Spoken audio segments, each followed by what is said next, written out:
माझी भाषा कळते का तुम्हाला? मला सोप्या पद्धती कळत असेल, माणसाने अवघड बोलायचं नाही. आमच्याकडे एक मित्र आहे, त्याला साहित्य बोलण्याचा खूप नाद आहे. त्याला म्हटलं एके दिवशी, राजा तू माझं कीर्तनारे का आला नाही? तो म्हटला, महाराज मी माझ्या द्विचक्री यानावरून मार्ग आक्रमण करत असता माझ्या द्विचक्री यानाचा जो वर्तुळ भाग आहे, त्या वर्तुळ भागाला मईवरील पाषाणाने सचित्र केल्यामुळे त्याच्यामध्ये हवा नावाचा पदार्थ मल आकाशामध्ये विलीन झाला, करिता मी कीर्तनाला येऊ शकलो नाही. मी म्हटलं, बॉम्बल्या पंक्चर म्हण ना. पंक्चर म्हणल्यावर कळलं असतं ना.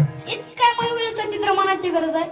मला सोप्या पद्धती कळत असतं तर माणसाने अवघड बोलायचं नाही. विठ्ठल